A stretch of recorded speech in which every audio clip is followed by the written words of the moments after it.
don't hide from all of the advancements in AI. It can be really scary. It can be intimidating, even to try and keep up with it.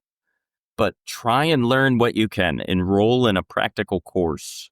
Listen to podcasts. That's a huge level up for many people on practical applications of AI. Coffee's for closers only. So we've established my proposal is sound in principle. Now we're just haggling over price. Let's see how much we're going for on eBay. Man, it's the same as Dunkin' Donuts. Costs 15 times the price. Welcome to Impact Pricing, the podcast where we discuss pricing, value, and the evolving relationship between them.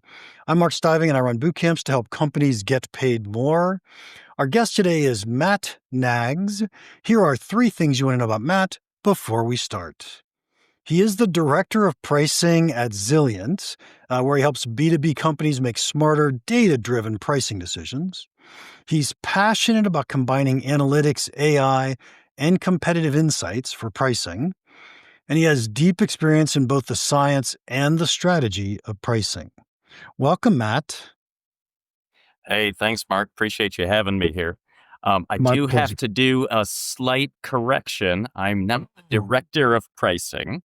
I am senior business value lead at Zilliant.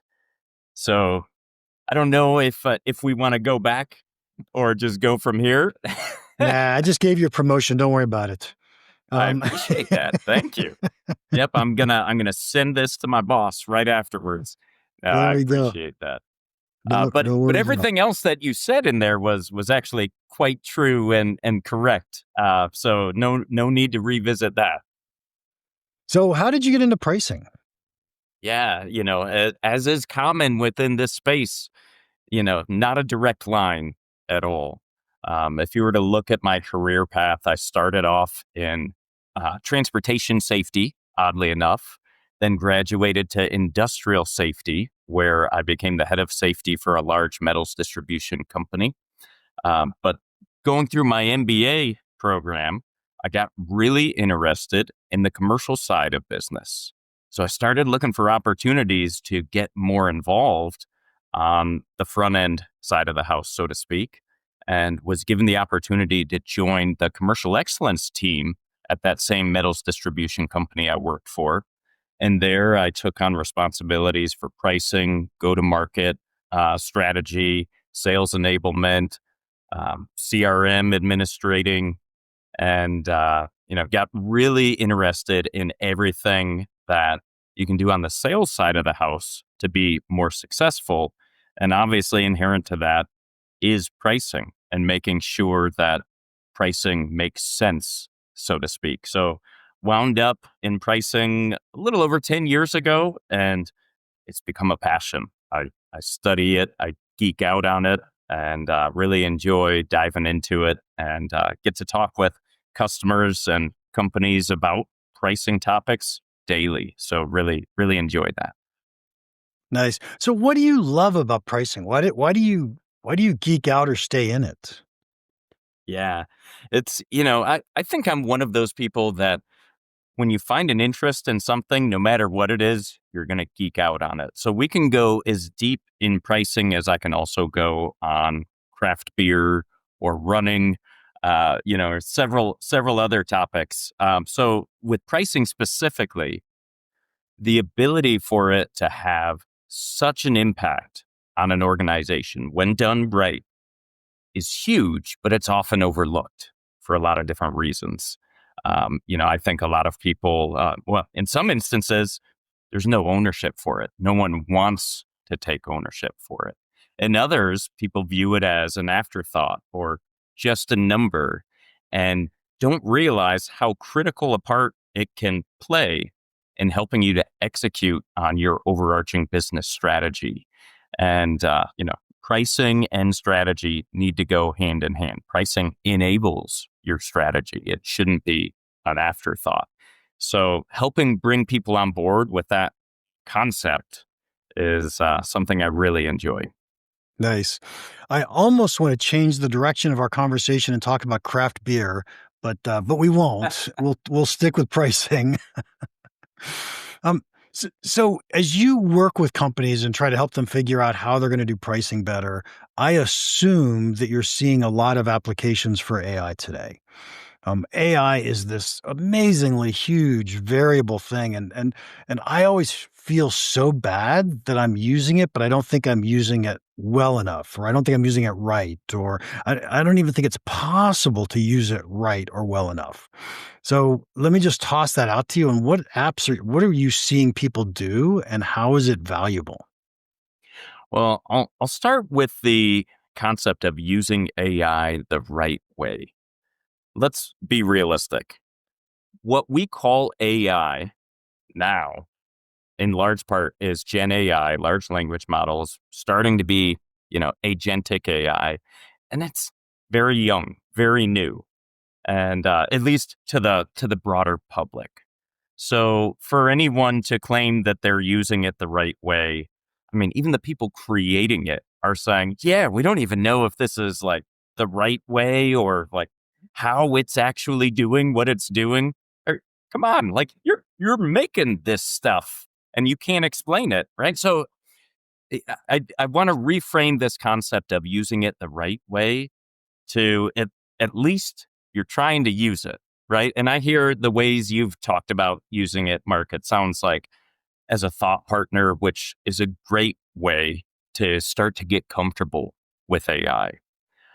When we think about how a lot of companies are using it, I think there are different levels of adoption.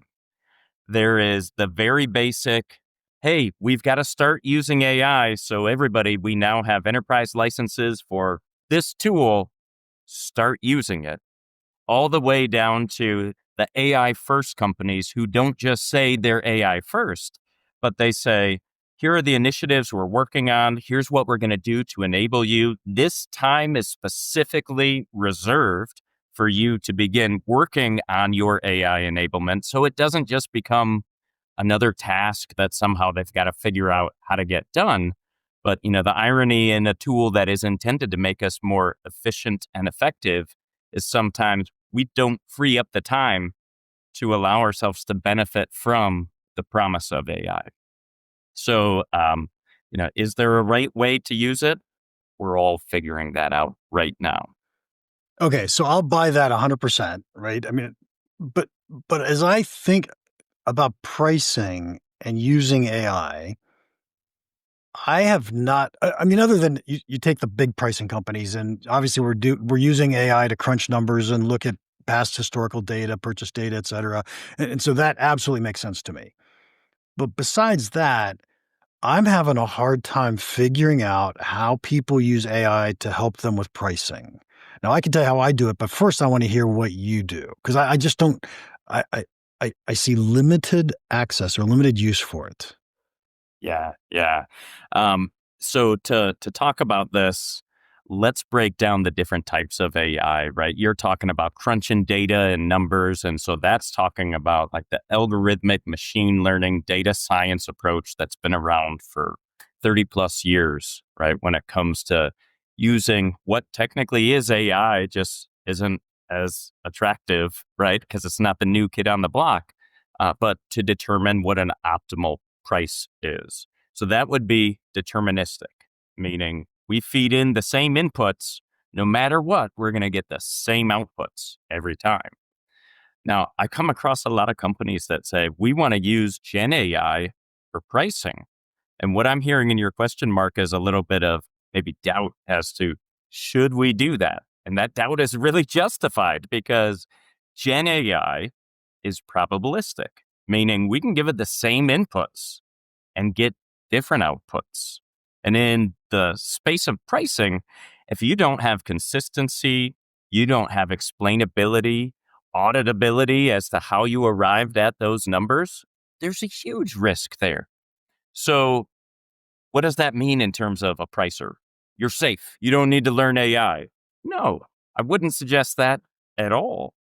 I would look at what are the things that are not just determining the price setting, what's surrounding that can help inform the price? What are the areas where deterministic AI is actually weaker, where we can supplement what goes into that to get a better outcome. So, for example, one of the challenges I've heard for quite a long time with deterministic AI is if you're just using past transactional data to determine what today's price is, well, how does the system know about these other market influences that just happened? It doesn't, depending on how you built your model, right? It doesn't. That's a valid challenge. With Gen AI, you have the potential to start scanning for those types of things, right? You could schedule tasks. If we're talking within the context of, let's say, ChatGPT, that's what most people are familiar with. You could schedule a task to scan for certain changes within the market, moves by your competitor that would then at least provide a hand wave, somebody telling you, hey, you should consider this before you run with those prices.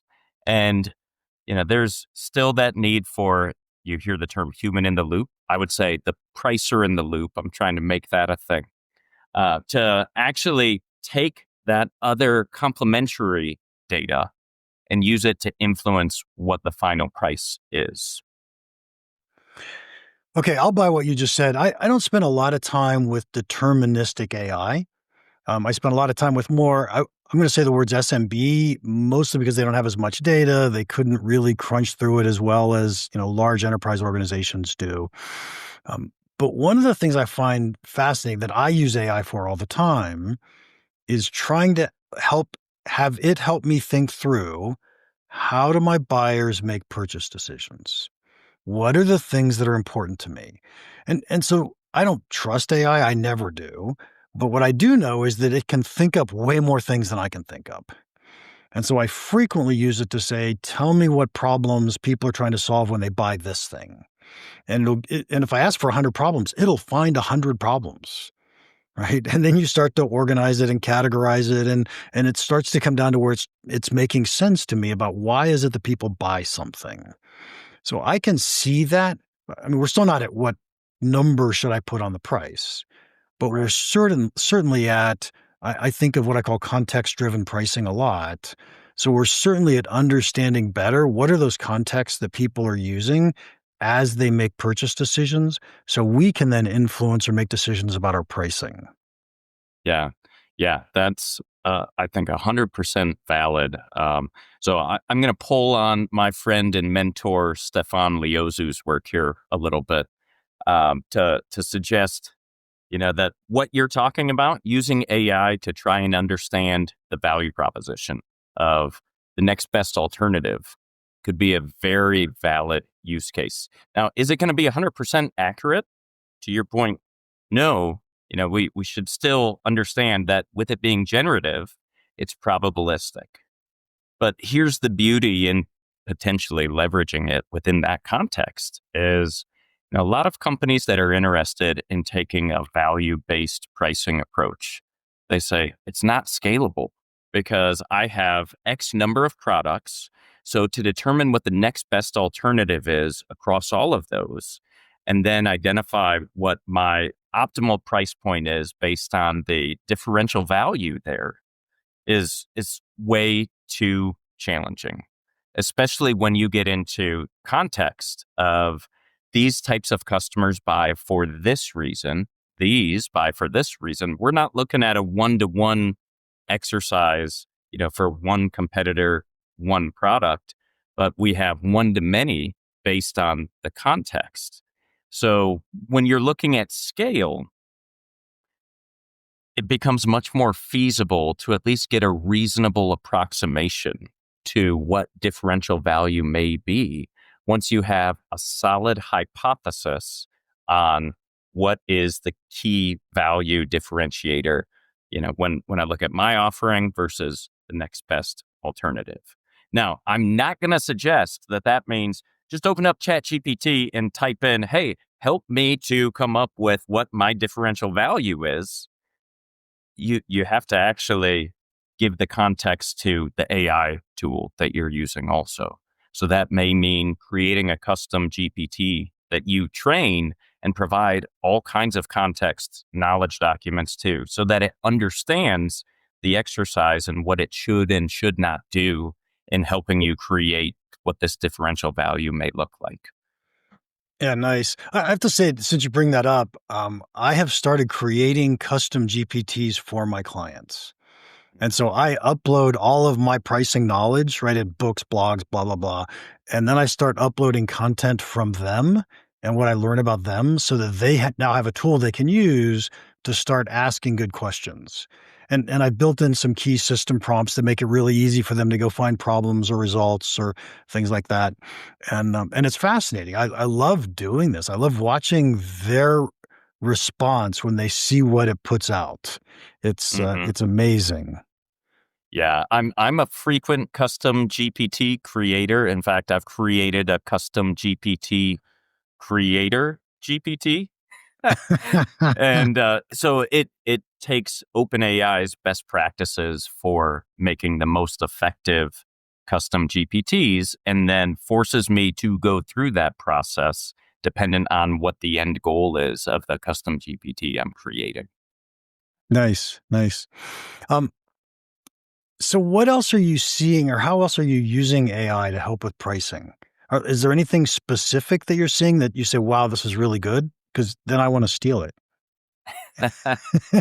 So I see a lot of different companies who are looking for what are all the ways that I can benefit from this related to pricing, right? Because again, I will stand on, I don't want to use it to determine my price when we're talking Gen AI. I'm not ready to make that leap yet and happy to dive into all the reasons why not.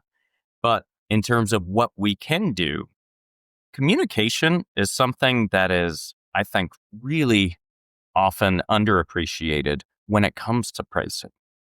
Communicating the value that we're delivering, why what we're doing is what we're doing, is something that not everyone is really skilled at. And so when it comes to renegotiations with customers, I've talked to companies where they're saying, hey, we've actually built in kind of value conversations into the GPTs we're creating, rolling out to our sales team to help them to actually frame up the conversation in a way that will be beneficial rather than just hard negotiation and here's our price, helping them to point out what the value drivers are and what we're doing to continue to bring them value in the context of how we're handling pricing. So that can be around contract negotiation, around price increases, price changes, service changes, all of those things. I think it can really help upscale and enable sales teams to deliver a much more consistent message, especially if that's not their strong suit. Yeah, I absolutely see that and use that a lot in terms of how is it that companies can communicate the value of their products to their customers? Now, I could say where I've never used it, and I love this idea of how do I communicate price changes or how do I negotiate a new deal? In fact, I ran into someone at PPS, I don't know, it's probably a year ago now, and he said he had built two different AIs to negotiate with each other so that he could see what was going on in the negotiations and how to do it. I thought that was brilliant. Now, I haven't done that myself, but I thought that was brilliant. Yeah, I mean, the potential for what you can do is like we're just scratching the surface today even. Another interesting thing that I've seen is, there's this data issue, right? Often companies say we can't really benefit from AI because our data isn't there yet, or we're not sophisticated enough for that. And a perfect example of that would be when you're thinking about account-based segmentation. And let's say that the data you have available is based on open text fields, either in your CRM or ERP. And so people fat finger things, they call things something else from one situation to the next. And trying to normalize that data, if you were to do it manually, could be a really painstaking task. But instead, if you were to upload, let's say, just accounts, and again, we'll use some type of classification like market segment. And you've got maybe 7,000 distinct values in there between, typos and nomenclature differences, changes over time. And if you were to tell your Gen AI solution, take these 7,000 values and consolidate them down to 25 and then reassign them to each of these accounts, all of a sudden you have something that's, again, maybe not perfect, especially, you being a fan of context-driven pricing, you might say, that market segment doesn't tell you enough context. Agreed, right? But it may be something where your data becomes much more usable if you're using Gen AI to try and clean things up a bit to get it to the point where you can make some sense through all the noise. Nice. So Matt, I would never say that, by the way. In my world of context-driven pricing, market segment is the highest level, and it is the reason somebody buys a product. And so there aren't very many market segments. Now, once you go below that level, there are lots of different subsegments. But at that level of market segment, there's very few, very few. Love that example. I thought that understanding messy data and trying to make sense of it is huge. Another use that I'm going to start using it for, and, and I'm embarrassed to say this, I hate CRMs. I hate them because I don't want to fill out a form. I hate them because I don't want to take the time to, and I'm anal enough that would make me fill out every field in every form. And just like, no, I don't have the time. I don't want to do it. But if I could have a CRM that just took my notes and said, hey, here's the fields, let me put it in there for you. Absolutely. And I understand they're coming out with those. And so I'm probably going to start using a CRM pretty soon just because I don't have to fill out forms. So I think the data cleaning is awesome. Yeah. And the potential to automate, a lot of the mundane tasks, the things that people can't stand doing. Going to CRM, classic use case is, hey, I've just had an hour-long call with my customer, with my prospect. Now I've got to fill out a call report based on everything we discussed. And that's something that salespeople often will delay, postpone just because it's a pain in the butt, or they don't have time. They're back to back to back. If you've got a transcript of the call, or you're using some type of AI tool during the call as a note taker, the ability for you to just take that and copy and paste directly into your CRM, or as you mentioned, Mark, there's even now, Salesforce connectors that have just been announced for Claude, for OpenAI, right? And more are coming, I'm sure. It makes it to where you don't even have to worry about doing the work, so to speak. You can focus on the valuable part of your work rather than just the mundane. Yeah. And so if we bring this back to pricing for a second, setting a price or putting a price on a product, I find to be probably the least interesting thing about pricing. And the much more interesting thing is, how do we communicate the value of what we do? And when we start using CRMs or when we start using AI, they can help us understand the context of individual buyers much, much better than a salesperson can just by themselves. So I love the idea of using AI to help me in that respect. Yeah, absolutely. When you think about, hey, I've got maybe some churn on my own sales team. So I'm talking with the new guy who's only had 2 conversations with this potential, customer. And I've got 10 years of CRM history, though, showing me all kinds of things in terms of what's been discussed. You can almost do sentiment analysis, something to try and create a buyer persona based on all of the historical information you have. And then, there's even more potential if you're looking at how did this customer respond to our price changes over time. That can give you very customer specific price sensitivity, willingness to pay signals that, trying to piece that together before AI, frankly, just wouldn't have been possible. Yeah. And I think that's absolutely brilliant, by the way. And as you were saying that, it also makes sense to me that we could use AI to train a new salesperson on who we are as a company. right? What are our products and how do we survive? And so I think that's absolutely spot on.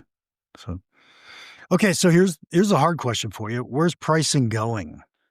What are we going to be doing in the future, and how's AI going to influence what we do? Yeah. I would say equal parts realist and optimist when it comes to this. Because, for the last couple of years now, we've heard AI is going to take our jobs, or it's not going to be AI. It's going to be the person that knows how to use AI that's going to take our jobs. And, truthfully, I think with all of the developments and the speed at which we're seeing advancement within this space, one, nobody can predict where this is going. But two, for me to just cover my eyes and say, look, I'm going to put my head down and keep doing things the way I've always done it would be foolish at this point. I think that pricing is going to continue to be a person centered function where there will be that need for the pricer in the loop uh, for a very long time for so many reasons. One, I don't see us at any point in the future getting to where we say, oh, this pricing issue happened. Well, it's AI's fault. No, that accountability piece is distinctly human. Now, I'm not going to say that AI will never be to the point where it can't sniff out certain nuance, right? That's one of the arguments of you can't get rid of humans. Unfortunately, as these tools improve, I do think it's realistic to be able to say, hey, what Mark, you and I might call pricing instinct and gut feel based on what we've observed over our careers is something that can't be replicated. So I don't want to go in with my blinders on and say, yeah, I'm completely safe as a pricer. So I see it to where, I think we mentioned this earlier, learning what you can, beginning to use AI to the extent that you can today is going to pay off dividends in the long term because I believe the future pricing role is going to be someone who knows pricing, but also knows how to use AI. They're going to be the translator, so to speak, the why behind ultimately what AI tells us. Because, I don't see sales saying, I completely trust AI. Even having worked, for Zilliant and having been a customer of pricing optimization companies in the past, I've experienced firsthand the salespeople that say, your fancy AI doesn't know my customer better than I do. And so there is this trust factor that we can't outsource to AI either. So it's going to be our pricing professionals that have to be able to explain and validate what we're getting from AI to ensure that that trust is there within our internal teams. Nice. I like that. So I think there's only two things that we have as pricing people, uh, and that is, I like to say the words tools and frames, right? We have tools we can use and we have frameworks for how we think about things or put things in, make sense of the world. And the thing about AI and pricing today is that I don't know two pricing people who use the same set of frameworks.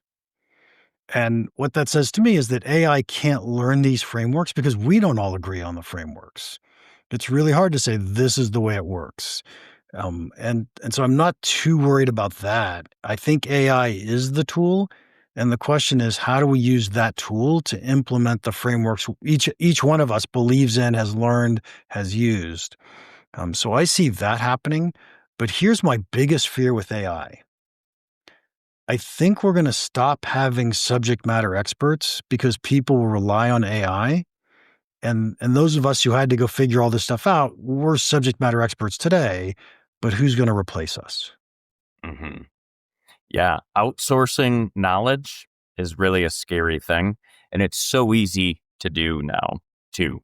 So I agree with you there, Mark, is, it's so easy for anyone to fake what they know. And it's pretty easy to be able to parse that out in a live kind of face-to-face conversation. But where it gets really scary is now with some of the video creation tools, how convincing they are even to where unless you're actually live in person face-to-face rather than virtual like you and I are now, even that's becoming more and more difficult to suss out, if you will. Yeah. So yeah, It's I share that concern with you also. And the bigger question that I think a lot of people may have is, will SMEs still be valued? Why do I need a subject matter expert if AI has, quote unquote, all the answers? Which is really scary to think about also. so when I ask AI questions about pricing, it is never, ever right. Never, right? When I ask AI about, I'm just going to make something up. I ask AI about craft beer. I assume everything I read is right because I don't know any difference. And that's the problem we're facing today. hmm hmm Which is why, that pricer in the loop piece, I believe is going to be super important because, as much as AI has advanced, generative AI still hallucinates. It is still probabilistic. And so it's going to come up with some creative answers that are not valid. And without an SME to actually validate and say, no, that's wrong, that's a problem. Now, where this becomes much more concerning is companies that don't understand the need for that type of oversight of AI or the value of that SME to be able to say, no, hang on a second, that is incorrect. Or, maybe it's this blend of I'm a pricing SME, but I'm also, you'll hear the term context engineer. We didn't provide AI with enough context to actually understand what we were asking. And just a very basic thing you can do to get better at that, to naturally incorporate that into how you're using AI is whatever task it is that you're setting out to do with your Gen AI solution. At the end of prompting it with, hey, this is what I'm interested in. This is what we want to do. This is our goal. Now, ask me the 5 most important questions to help you understand what our goal is in working on this task together.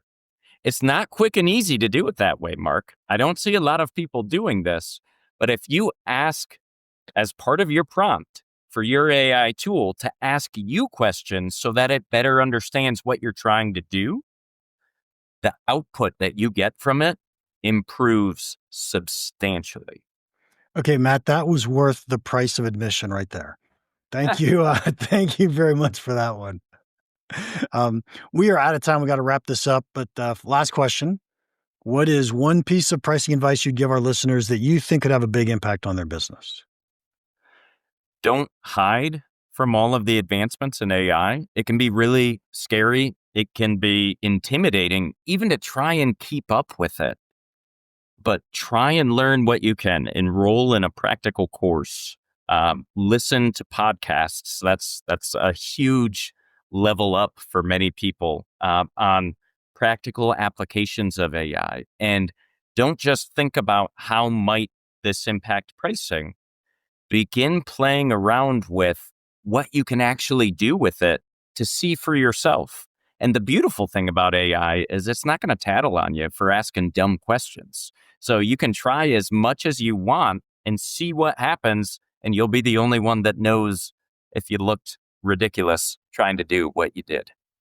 Nice. Excellent answer, Matt. And I'm going to tie that to pricing for just a second. And that is, I always tell people it is impossible to know how much someone's willing to pay. So you can never be perfect at your pricing. You will never be perfect at AI. So just go get better. Just 100%, go get better. 100% agree with that, Mark. Matt, thank you so much for your time today. If anybody wants to contact you, how can they do that? Best way would be to look me up on LinkedIn. I believe I have my formal name on there as Matthew Knaggs, but that would be the best way to get in touch. And we'll put the URL in the show notes so people can find it a little easier. And to our listeners, thank you for your time. If you enjoyed this, would you please leave us a rating and a review? And if you have any questions or comments about this podcast, or if your company wants to get paid more for the value you deliver, email me, mark@impactpricing.com. Now, go make an impact.